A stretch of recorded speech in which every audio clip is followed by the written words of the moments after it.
Il y a une chose qui m'a toujours étonné, c'est que dans la cosmétique, il y a du bio à peu près partout maintenant, sauf sur un secteur d'activité qui était le secteur hôtelier. Chaque fois que je voyageais et que j'allais dans une chambre d'hôtel, je trouvais que le petit produit d'accueil qu'on me servait était à la fois un non-sens écologique, avec des gaspillages importants, avec des ratios poids du contenant, poids du contenu qui n'étaient pas forcément très écologiques, et puis une formule qui était plutôt lessivielle que qualitative.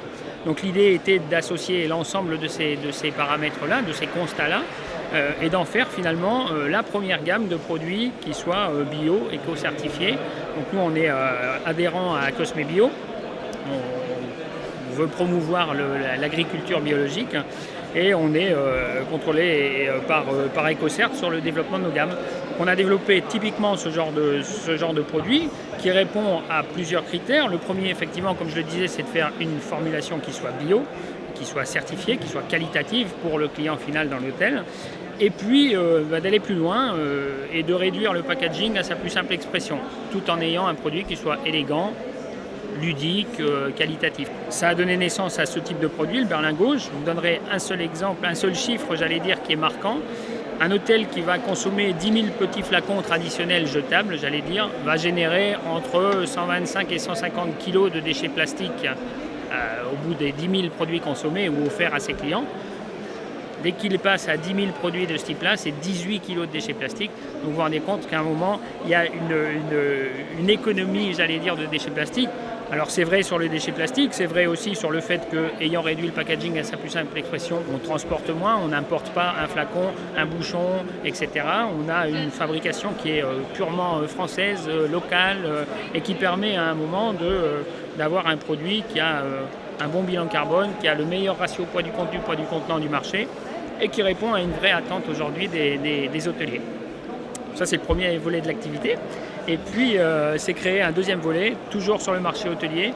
On apporte, parce que je suis un convaincu du marketing olfactif, on apporte à nos clients qui ont mis en place dans leur chambre ces petits produits d'accueil, on apporte la possibilité de soigner leur propre logo olfactif.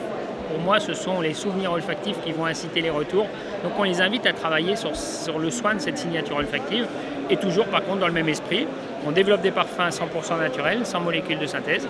Et puis, on est capable de leur proposer de les diffuser dans des espaces communs, mais aussi de le décliner sous différentes formes, notamment de la bougie ou des produits de ce type-là, avec là aussi des concepts très écologiques. On peut prendre un exemple, cette bougie ici, vous avez une cire qui est 100% végétale, que du soja, garantie sans OGM, avec une traçabilité, pas de paraffine, pas de colorant, une mèche pure coton, un parfum sans molécules de synthèse, et même un pot, celui-ci, qui est à 82% issu de produits renouvelables. C'est de la pulpe de papier qui a été compressée, qui pourrait être complètement recyclable, remis en granulé, ça peut même en faire un engrais. Donc on est vraiment allé à la fois sur le contenant et sur le contenu, sur le produit le plus vert que l'on puisse faire.